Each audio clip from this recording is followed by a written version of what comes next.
ما ودعك ربك وما قلى وللآخرة خير لك من الأولى ولسوف يعطيك ربك فترضى صدق الله مولانا العظيم إن الله وملائكته يصلون على النبي يا أيها الذين آمنوا صلوا عليه وسلموا تسليما الصلاة والسلام عليك يا رسول الله وعلى آلك وأصحابك يا حبيب الله الصلاة والسلام عليك يا خطيب الأنبياء والمرسلين وعلى آلك وأصحابك يا رحمة للعالمين۔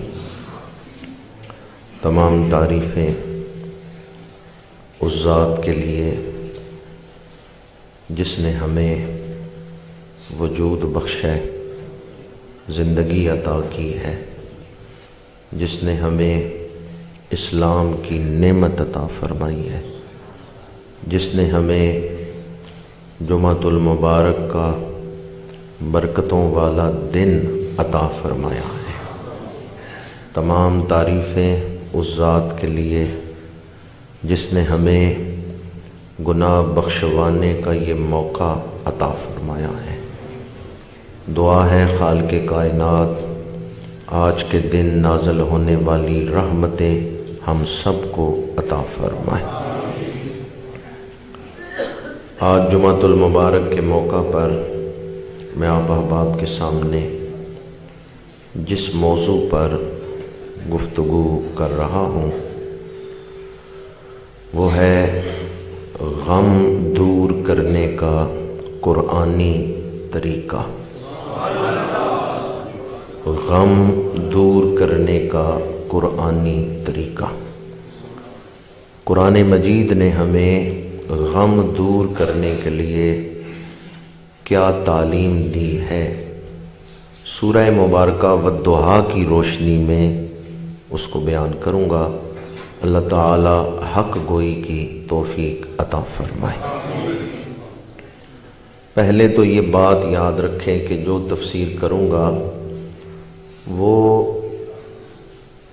سورہ مبارکہ والضحیٰ میں جو اسلوب ہے اور انداز ہے آیات کا، اس کے حوالے سے نہیں ہے، کیونکہ اس میں تو مخاطب حضور ہے۔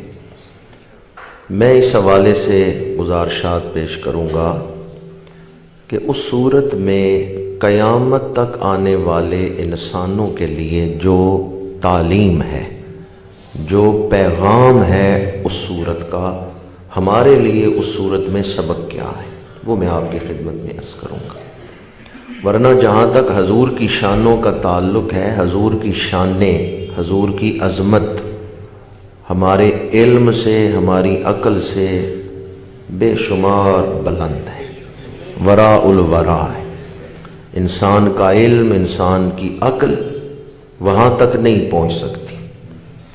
تو یہ جو تفسیری نکات بیان کروں گا یہ حضور علیہ السلام کی امت کے لیے جو سبق ہے اس سورہ مبارکہ میں۔ اللہ تعالیٰ مجھے حق گوئی کی توفیق عطا فرمائے۔ چند دن وحی کا نزول رک گیا، اس میں کئی حکمتیں تھیں۔ جب وحی نازل نہیں ہو رہی تو مشرکین نے حضور کو معاذ اللہ طعنہ دیا کہ ان کے رب نے انہیں چھوڑ دیا ہے، ان کے رب نے انہیں چھوڑ دیا ہے۔ حضور کا قلب اقدس دکھا، دل غمگین ہوا، تو اللہ تعالیٰ نے حضرت جبریل امین کو فرمایا جاؤ اور میرے محبوب کے سینے پہ سامان تسکین نازل کر کے آؤ۔ والضحیٰ واللیل اذا سجا، قسم ہے رخ روشن کی اور قسم ہے زلفوں کی جب وہ پھیل جائیں۔ ما ودعک ربک وما قلی، آپ کے رب نے نہ ہی آپ کو چھوڑا ہے اور نہ ہی منہ موڑا ہے۔ اس میں ہمارے لیے سبق کیا ہے غم دور کرنے کے حوالے سے؟ کسی دشمن کا تانا جو آپ کو غمگین کر رہا ہے، آپ اس کو جھٹک دیں، آپ اس پر دھیان ہی نہ دیں۔ وہ منفی بات جو کسی دشمن نے کی ہے اور اس سے آپ کا دل دکھ رہا ہے، آپ اس کو دھیان میں نہ رکھیں، اس کو جھٹک دیں، اس سے توجہ ہٹا لیں۔ غم دور کرنے کے لیے سورہ والضحیٰ نے سب سے پہلے تو یہ طریقہ بتایا ہے کہ دشمن کے تانوں پر دھیان نہ دیں۔ میں اکثر یہ کہتا ہوں کہ اگر کوئی آدمی سورہ والضحیٰ کو سمجھ کے پڑھ لے، سورت پڑھنے سے پہلے وہ غمگین ہوگا، لیکن اگر اس نے سمجھ کے سورت کو پڑھ لیا ہے، غم دور ہو جائے۔ چھوٹی سی سورت ہے، چند آیات ہیں، لیکن اگر کوئی سمجھ کے اس کو پڑھ لے تو سورت کی تلاوت کے بعد غم دور ہو چکا ہوگا۔ غم دور کرنے کے لیے پہلا وظیفہ کیا بتایا ہے سورت نے؟ کہ دشمن کے تانوں پر دھیان۔ دشمن کا تو کام ہے ایسی بات کرنا جس سے آپ کا دل دکھے۔ اگر آپ اس پر دھیان دیں گے، اس پر ہی سوچتے رہیں گے، تو پھر آپ غمگین ہوتے رہیں گے۔ آپ دشمن کے دیے ہوئے تانے کو جھٹک دیں، اس پر غور ہی نہ کریں، اس پر دھیان ہی نہ دیں۔ یہاں میں یہ بات بھی عرض کروں گا کہ جب کوئی بندہ اللہ کی ذات کی طرف سفر کرتا ہے، قرب الہی کا سفر، رضائے الہی حاصل کرنے کا سفر، تو اس میں کئی حجابات آتے ہیں، کئی رکاوٹیں آتی ہیں۔ ان رکاوٹوں میں ایک رکاوٹ تو ہے کہ بسا اوقات انسان اپنے مفاد کو ترجیح دیتا ہے اور دین کو پسے پشت ڈال دیتا ہے۔ وہ اپنے مفاد کو پیش نظر رکھتا ہے، دینی حکم کو اہمیت نہیں دیتا۔ نماز اسی لیے ضائع ہوتی ہے کہ دکان کا وقت ہے۔ تو اب اس شخص نے مفاد کو ترجیح دی۔ اخلاص کا پہلا قدم یہ ہے، ابتدا یہ ہے اخلاص کی، کہ بندہ مفاد کو چھوڑ دے، اپنے مفاد کی نفی کر دینا اللہ کی رضا کے لیے، یہ اخلاص کی ابتدا ہے۔ اور اخلاص کی انتہا کیا ہے؟ اپنے مزاج کی نفی کر دینا۔ ہم سب اپنے مزاج کے قیدی ہیں۔ بعض کہتے ہیں میں فلاں چیز برداشت نہیں کر سکتا۔ ہم سب اپنے مزاج کے قیدی ہیں۔ کوئی دشمن آپ کو تانا دے گا تو دو طرح کا رد عمل عام طور پہ لوگوں کی طرف سے آتا ہے۔ کچھ لوگ ایسے ہیں جو دشمن کی بات سن کے فوراً غصے میں آ جاتے ہیں، گالیاں دیں گے، غیبت کریں گے، یہ فوراً غصے میں۔ ان کا مزاج ایسا ہے کہ یہ اپنے خلاف بات برداشت نہیں کر سکتے، یہ اپنے مزاج کی وجہ سے فوراً گالیاں دینے لگ گئے۔ دوسری قسم کے لوگ وہ ہیں، وہ دشمن کا تانا سنتے ہیں تو دبک جاتے ہیں، دل شکستہ ہو جاتا ہے، غمگین ہو کے بیٹھ جاتے ہیں۔ یہ بھی اپنے مزاج کی وجہ سے پریشان اتنے ہوئے کہ نماز ہی نہیں پڑھی، غمگین اتنے ہوئے کہ تلاوت قرآن ہی نہیں کر رہے۔ تو اپنے مزاج کی نفی کر کے شریعت کے حکم پر عمل کرنا، یہ ہے اخلاص کی انتہا۔ میں نے دو حجابات بیان کیے جو عام طور پہ اس راستے میں آتے ہیں، ویسے تو بہت سارے حجابات ہیں، ان میں سے دو میں نے بیان کیے۔ ایک یہ کہ انسان اپنے مفاد کے لیے دین سے دور ہوتا ہے، تو مفاد کو چھوڑنا اور دین پہ چلنا یہ اخلاص کی ابتدا ہے۔ دوسرا حجاب، انسان اپنے مزاج کی وجہ سے دین سے دور ہو جاتا ہے۔ کسی دشمن کا تانا سنا، غصے میں گالیاں دینے لگ گیا، کسی دشمن کا تانا سنا، غمگین ہو کے بیٹھ گیا، آج میرا دل نہیں کر رہا نماز پڑھوں، کیوں؟ فلاں کی باتیں میرے دل پہ اثر کر گئیں۔ تو اپنے مزاج سے نکلنا اور شریعت پر عمل کرنا، یہ ہے اپنے آپ کو فتح کر لینا۔ یہ اخلاص کی انتہا ہے کہ بندہ اپنے مزاج کا قیدی نہیں رہتا، وہ اللہ کا بندہ بن جاتا ہے۔ اس نے بندگی اختیار کر لی۔ دل تو چاہتا ہے کہ سو جاؤں، لیکن نہیں، میں نے نماز پڑھنی ہے۔ دل تو چاہتا ہے کہ دشمن کو جیسے اس نے تانا دیا میں بھی کوئی تانا دوں، نہیں، میں اپنے مزاج کا قیدی نہیں۔ جو اپنے مزاج کی قید سے نکل گیا وہ اخلاص کے بلند مقام پہ فائز ہو گیا۔ وقت نہیں کہ تشریح کروں، یہ جو مزاج کا حجاب ہے عام طور پہ ہمیں اس کی خبر نہیں ہوتی، کیونکہ یہ مزاج ہی تو ہماری شخصیت ہے، اس لیے ہمیں عام طور پہ اس کی خبر نہیں ہوتی۔ دوسرے بھی ہمیں نہیں بتاتے، کیونکہ بعض اوقات لوگ شرم کی وجہ سے نہیں بتاتے، اس کو بتایا تمہارا مزاج اس طرح ہے اور یہ غلط ہے تو کہیں یہ غصہ ہی نہ کر جائے۔ خود ہم نے اپنے اوپر غور کرنا ہے کہ میرا مزاج کہاں شریعت کے مطابق ہے، کہاں شریعت کے خلاف۔ یہ غلطی ہم نے خود اپنے اندر تلاش کرنی۔ تو سورہ مبارکہ والضحیٰ کی روشنی میں غم دور کرنے کا پہلا وظیفہ میں نے آپ کے سامنے کیا بیان کیا؟ ما ودعک ربک وما قلی۔ دشمن جو تانا دیتے ہیں اس تانے پہ دھیان نہ دیں، اس تانے کو جھٹک دیں۔ جب آپ اس منفی بات پہ جو لوگوں کی طرف سے آئی ہے اور دل کو غمگین کر رہی ہے اس پر غور کریں گے، غمگین ہوتے رہیں گے۔ تو پہلا وظیفہ کیا ہے کہ غمگین کرنے والی بات کو ذہن ہٹا لیں، اس سے جو غمگین کرنے والی بات ہے اس سے ذہن ہٹا لیں۔ دوسرا وظیفہ وَلَلْآخِرَةُ خَيْرٌ لَكَ مِنَ الْأُولَىٰ وَلَسَوْفَ يُعْطِيكَ رَبُّكَ فَتَرْضَىٰ۔ مستقبل کے بارے میں یقین رکھیں، آپ کا رب آپ کو خوش کر دے گا۔ شروع میں نے کہا تھا کہ آج جو تفسیر کر رہا ہوں وہ اس سورت کا وہ پیغام ہے جو قیامت تک آنے والی امت کے لیے ہے، غم دور کرنے کے حوالے سے۔ پہلا وظیفہ یہ کہ غمگین کرنے والی بات سے ذہن ہٹا لیں۔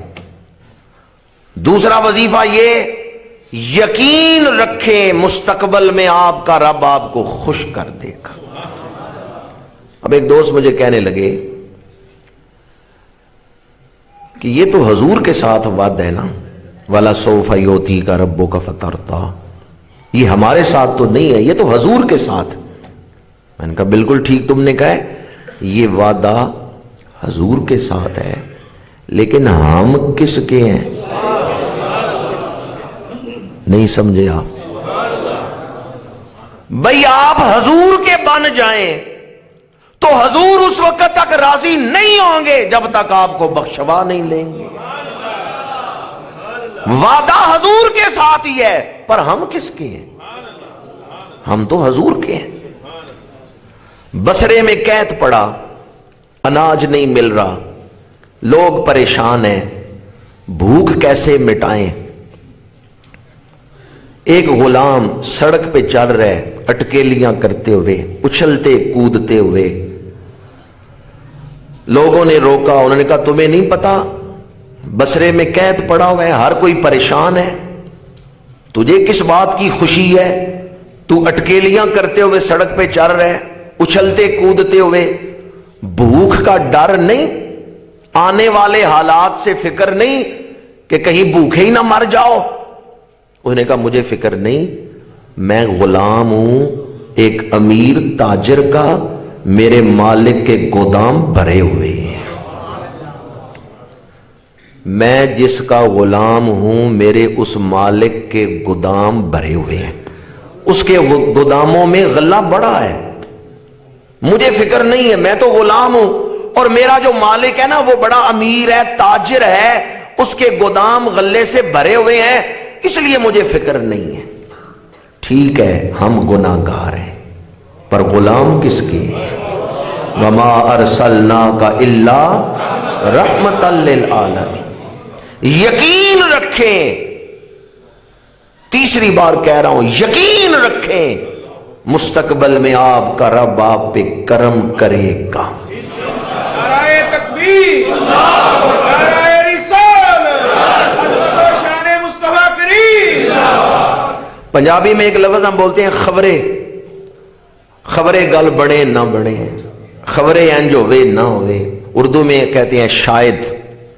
یہ خبریں اپنے اندر سے نکال دیں، پتہ نہیں کرم ہو یا نہ ہو، بس ایک شرط ہے، حضور کا بن جائیں، پھر یقین رکھیں کرم ہوگا۔ عمل کی اپنے اساس کیا ہے؟ بجز ندامت کے پاس کیا ہے؟ رہے سلامت تمہاری نسبت، میرا تو بس آسرا یہی ہے۔ حضرت امام مالک رحمت اللہ تعالی علیہ، آخری وقت آیا، نزع کا عالم، شاگرد گرد بیٹھے ہیں، امام نے آنکھیں کھولی، حضرت امام مالک، اور فرمایا جب تمہارے اوپر یہ وقت آئے گا اس وقت تمہیں پتا چلے گا اللہ کتنا کریم ہے، اللہ کتنے کرم کرنے والا ہے۔ جب تم اس مرحلے میں داخل ہوو گے، جب تمہارے اوپر یہ وقت آئے گا کہ روح جسم سے نکلنے لگی، اس وقت تمہیں پتا چلے گا رب کتنا رحمان ہے، وہ کتنا کریم ہے، وہ اپنے بندوں سے کتنا پیار کرتا ہے۔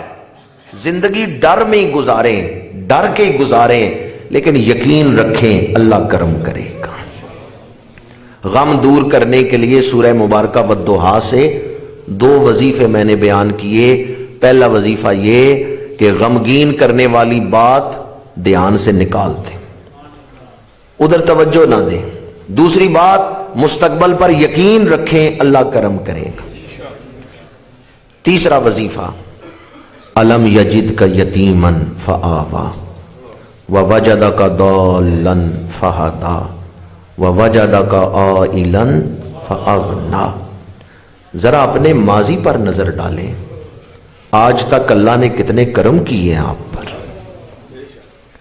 میں اور آپ، ہم اپنے ماضی پر غور کریں۔ جامعہ مسجد سیدنا صدیق اکبر رضی اللہ تعالی عنہ میں بیٹھنے والوں، کیا آج تک اللہ نے تمہارے اوپر کوئی کرم نہیں کیا؟ چند لوگ ہی بولے، کیا آج تک اللہ نے کوئی کرم نہیں کیا؟ جب غمگین ہونا تو اپنے ماضی کو یاد کریں، اللہ نے میرے اوپر کتنے کرم کیے ہوئے ہیں۔ یا ایھا الانسان ما غرک بربک الکریم الذی خلقک فسواک فعدلک۔ اے انسان، تجھے کس چیز نے اپنے کریم رب سے دور کر دی ہے، باغی بنا دی ہے؟ ہم تو اس کا ہی شکر نہیں ادا کر سکتے کہ اس نے ہمیں انسان بنایا ہے۔ میں اور آپ، ہم سب اگر اپنے ماضی پر غور کریں تو اللہ کے کرم گن نہیں سکتے۔ اس نے اتنے احسانات ہمارے اوپر فرمائے۔ ایک شخص سبزی تول رہا تھا، سبزی کی دکان پہ بیٹھا ہے، سبزی بیچ رہا تھا، تو سبزی تولتے ہوئے کچھ گنگنا رہا تھا۔ تو سودا خریدنے والے نے کہا تم تو بڑی اچھی نعت پڑھ لیتے ہو۔ وہ سبزی تولتے ہوئے ترازو اس نے اٹھایا ہوا ہے، تو اس نے نگاہ کی آسمانوں کی طرف، تو چاہے تو میں نعت خان بن سکتا ہوں۔ پھر دنیا نے دیکھا وہ سبزی بیچنے والا بڑے بڑے سٹیجوں پہ آیا اور نعت پڑھتا رہا۔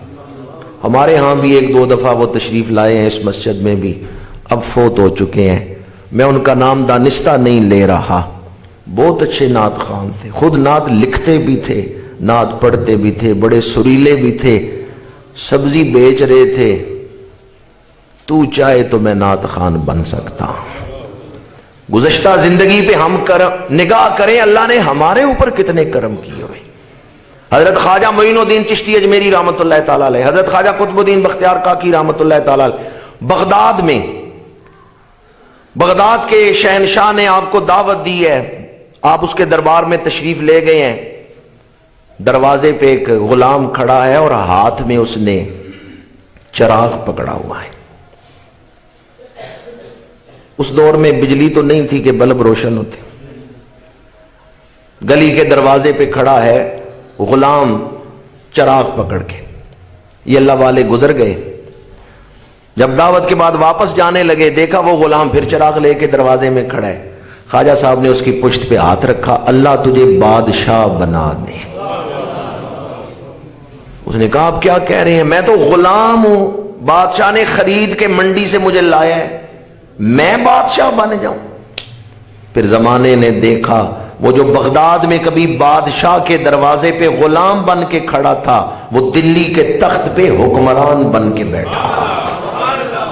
اور بغداد کے ایک شخص نے جب دلی آ کے دیکھا کہ یہ غلام تو آج بادشاہ بنا بیٹھا ہے، اس نے کہا یہ کیسے حادثہ ہوا کہ تو کبھی بغداد میں غلام تھا، آج دلی میں تخت پہ بیٹھا حکومت کر رہا ہے؟ اس بادشاہ نے کہا این دعائے آن فقیر است، یہ اس فقیر کی دعا کا نتیجہ ہے۔ ہم سارے غور کر لیں اپنے اوپر، اللہ نے کتنے کرم کیے ہمارے۔ کئی گھروں میں ایسا بھی وقت تھا روٹی ہے سالن نہیں، پیاز کے ساتھ ہی روٹی کھا لی، ایک وقت کا ہے دوسرے وقت کا نہیں، سائیکل نہیں گھر میں، اب گاڑیاں ہیں۔ ماضی پہ غور کریں اللہ نے کتنے کرم کیے آپ پر۔ ہاں ایک ایسا جانور بھی ہے جس کا دل بھرتا نہیں ہے، وہ بڑا حریص ہے، وہ زبان لٹکائے رکھتا ہے۔ کہیں ہمارے باطن میں وہ کیفیت تو نہیں پیدا ہو رہی اللہ دیتا ہی جا رہا ہے اور ہم رجتے ہی نہیں؟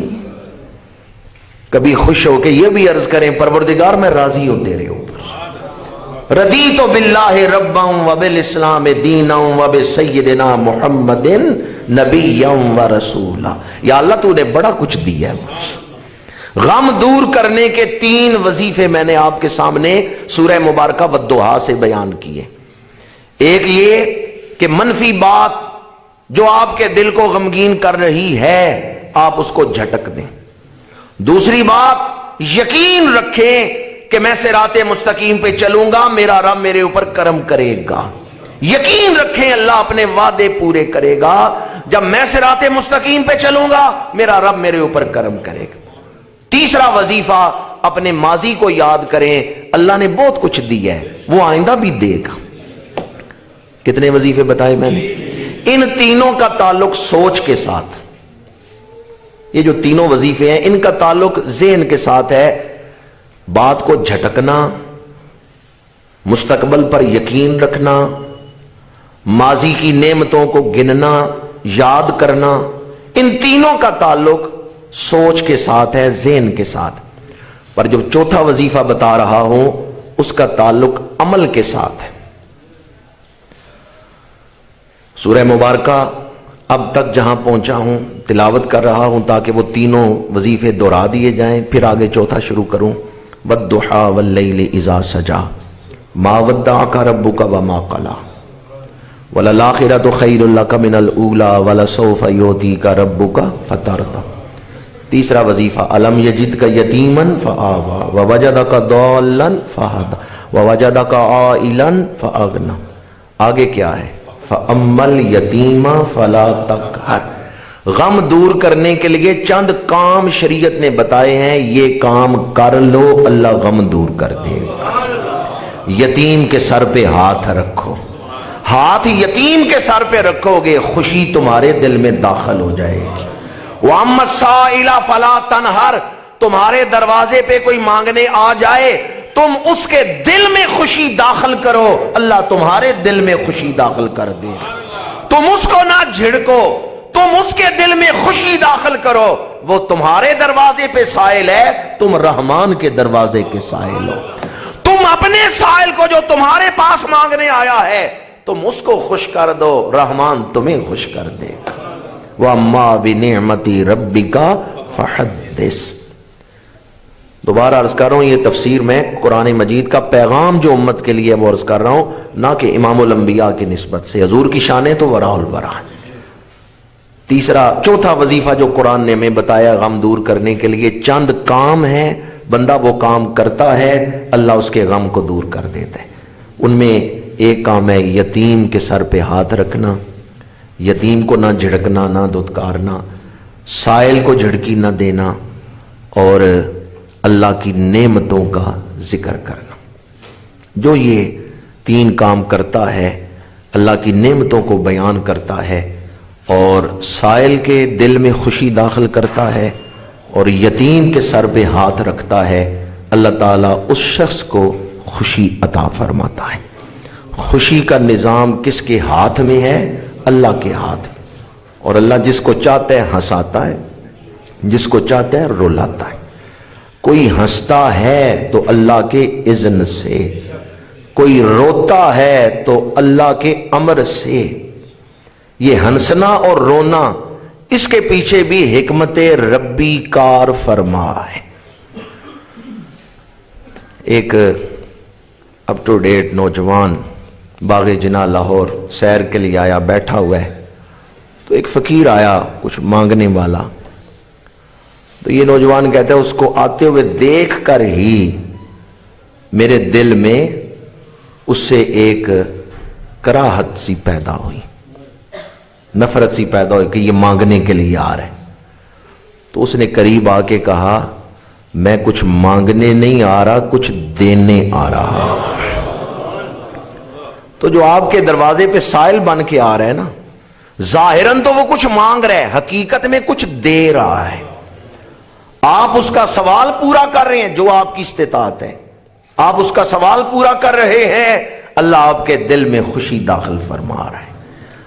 بے شک آپ تجربہ کر لیں، جب کسی سائل کو کچھ دیں جو مستحق ہے، پیشہ ور نہیں، اور کسی یتیم کے سر پہ ہاتھ رکھیں، اس لمحے آپ کا غم دور ہو جائے گا.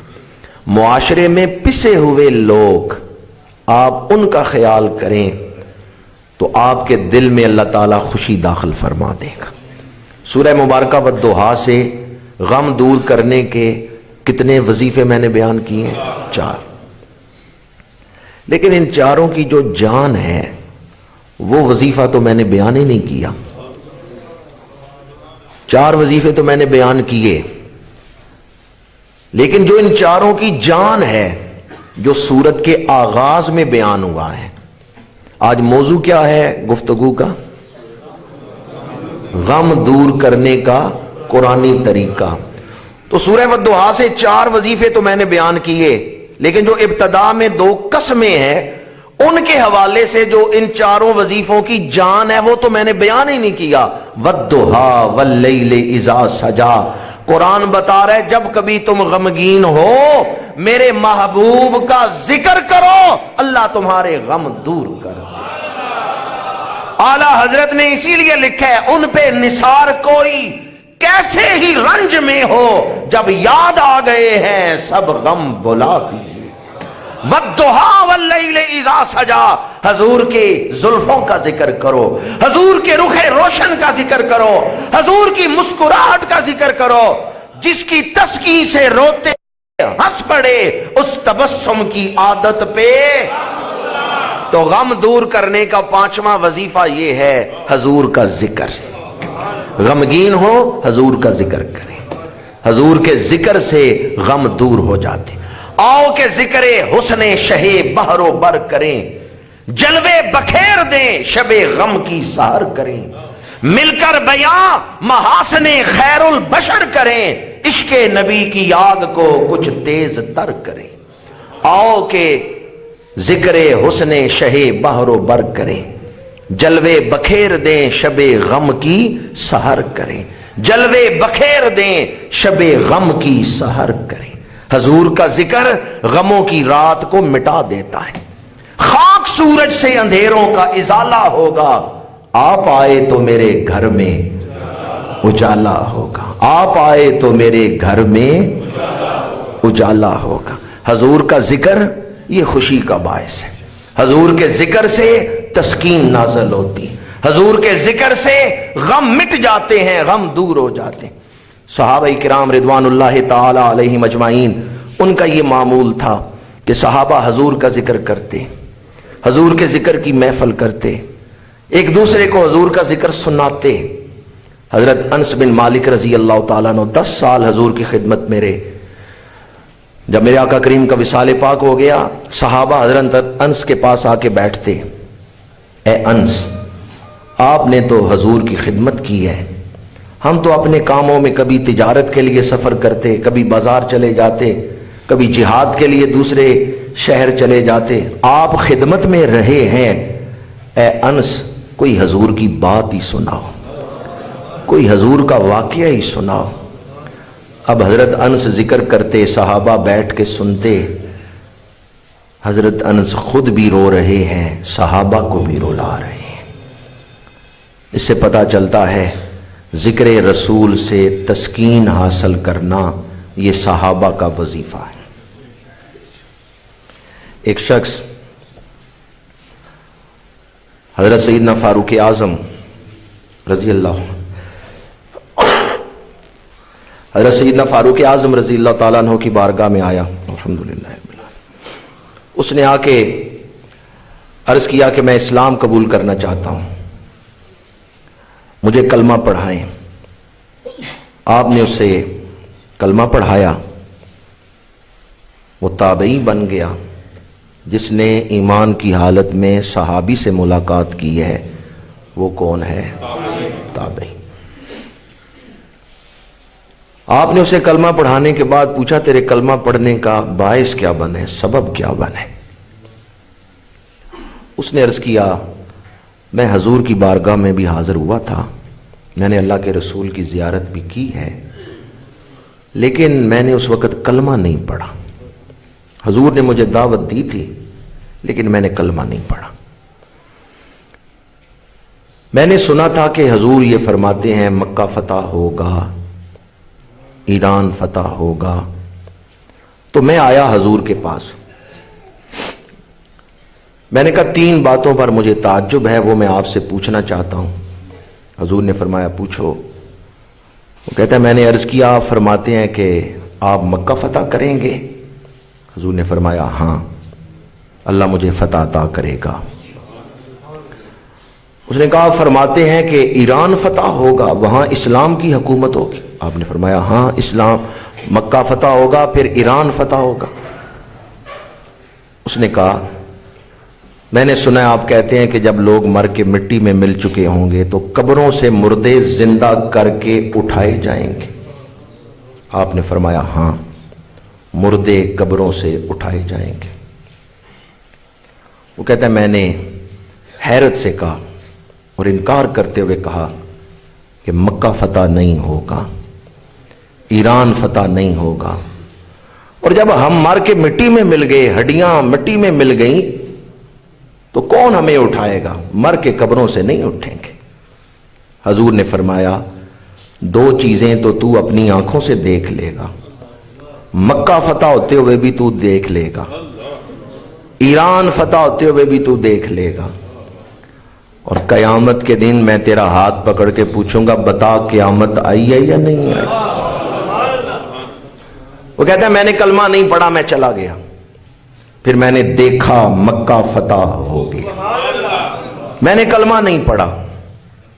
اب جب آپ نے ایران فتح کیا ہے نا، ایران حضرت فاروق اعظم کے دور میں فتح، اب جب آپ نے ایران فتح کی ہے تو میرے دل نے مانا ہے وہ نبی سچ کہتے تھے، وہ سچے ہیں، میں دوڑتا ہوا اس لیے آیا ہوں آپ مجھے کلمہ پڑھائیں، کہیں کفر پر مجھے موت نہ آ جائے، میں اسلام قبول کرنے آیا ہوں۔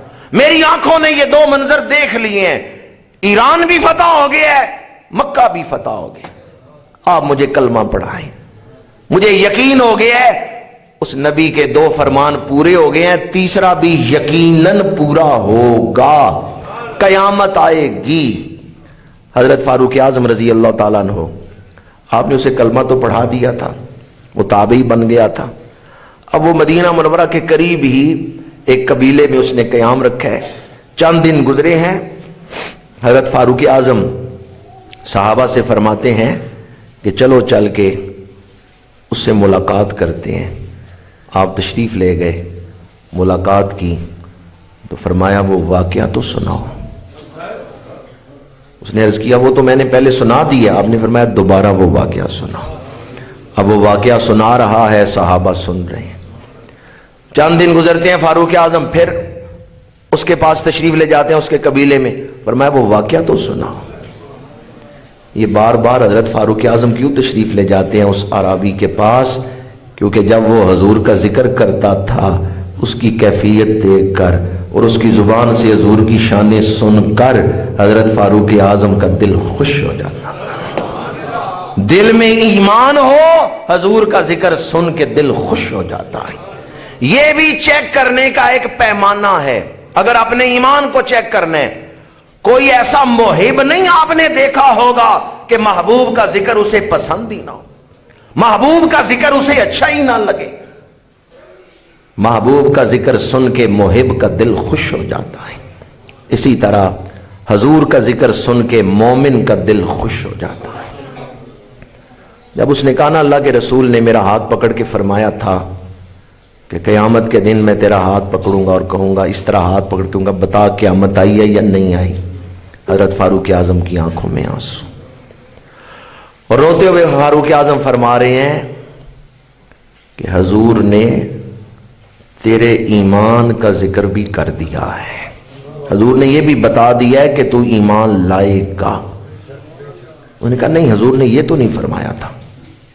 حضرت فاروق اعظم نے فرمایا حضور نے تیرا ہاتھ پکڑ کے جب فرمایا نا کہ قیامت کے دن میں اس طرح تیرا ہاتھ پکڑ کے پوچھوں گا کہ بتا قیامت آئی ہے یا نہیں آئی، تو حضور نے بتا دیا ہاتھ پکڑے، جس کا ہاتھ حضور پکڑ لیں پھر وہ دوزخ میں، جس کا ہاتھ حضور پکڑ لیں، جس کو حضور کے ہاتھ سے نسبت ہو جائے۔ آپ کو یاد ہوگی وہ روایت کہ حضرت فاروق جناب سیدنا علی المرتضیٰ شیر خدا، حضور نے فرمایا علی میرے کاندھوں پہ سوار ہو جاؤ، اس بت کو توڑو۔ یا رسول آپ میرے کاندھوں پہ سوار ہو، آپ اس بت کو توڑیں۔ حضور نے فرمایا میرا ہاتھ بت کو لگ گیا تو پھر اسے دوزخ میں نہیں ڈالا جائے گا۔ جس چیز کو حضور کا ہاتھ لگ جائے، آٹے کو لگے تو آگ اس کو نہیں جلاتی، دسترخوان کو لگے۔ حضرت انس بن مالک کے پاس ایک دسترخوان تھا کپڑا جس کے ساتھ حضور نے اپنا دست مبارک مس کیا تھا، حضرت انس اس کپڑے کو آگ میں ڈالتے ہیں، آگ اس کپڑے کو نہیں جلا سکتی۔ میرے آقا کریم کے لمس مبارک کی برکتیں، یقیناً جب میں یہ بیان کر رہا ہوں تو آپ سب کے دل میں یہ خواہش ابھرتی ہے کاش ہمیں حضور کا مصافحہ نصیب ہو جائے۔ حشر کے میدان میں جس سے حضور نے مصافحہ کر لیا وہ بخشا گیا۔ فضائل درود کی کتابوں میں ہے جو روزانہ 50 دفعہ درود شریف پڑھے قیامت کے دن حضور اس سے مصافحہ فرمائیں گے۔ کتنی دفعہ درود شریف پڑھے؟ الصلاۃ والسلام علیک یا رسول اللہ وعلی آلک واصحابک یا حبیب اللہ۔ جو روزانہ 50 دفعہ درود شریف پڑھے قیامت کے دن حضور اس سے مصافحہ فرمائیں گے۔ یہ تو میں وہ روایت بیان کر رہا ہوں جو فضائل درود کی کتابوں میں ہے کہ قیامت کے دن حضور اس سے مصافحہ فرمائیں گے، لیکن عین ممکن ہے کوئی ذوق و شوق سے درود پڑھے تو حضور اس دنیا میں ہی اس کو زیارت بھی کروا دیں، مصافحہ بھی عطا فرمائیں۔ امام ربانی سیدنا مجدد الفسانی شیخ احمد سرہندی رحمت اللہ تعالی علیہ، مریدین آتے ہیں مصافحہ کرتے ہیں، حضور آج آپ کے ہاتھوں سے خوشبو آ رہی ہے، ایسی مہک پہلے نہیں آتی، آج کون سی خوشبو آپ نے لگائی ہے، کون سا عطر لگایا ہے؟ امام ربانی فرماتے ہیں میں نے عطر نہیں لگایا، کل رات حضور سے مصافحہ کیا ہے، میرا ہاتھ حضور کے دست مبارک سے ٹکرا گیا، مس ہوا، یہ دست نبوی کی خوشبو ہے جو میرے ہاتھ سے آ رہی ہے۔ نعرہ تکبیر، نعرہ رسالت، عظمت و شان مصطفیٰ کریم۔ برادران اسلام، میں نے آپ احباب کے سامنے سورہ مبارکہ والضحیٰ کی روشنی میں غم دور کرنے کے 5 وظیفے بیان کیے، اور بار دیگر کہہ رہا ہوں، اگر کوئی ان 5 نکات کو سامنے رکھ کر سمجھ کے سورہ والضحیٰ پڑھ لے، سورت پڑھنے سے پہلے تو ممکن ہے وہ غمگین ہو، لیکن ان 5 چیزوں کو ذہن میں رکھ کے اس نے سورت پڑھ لی، غم دور ہو جائے گا۔ اللہ تعالی ہمیں عمل کی توفیق عطا فرمائے۔ کی محمد سے وفا تو نے تو ہم تیرے ہیں، یہ جہاں چیز ہے کیا لوح و قلم تیرے ہیں، وما علینا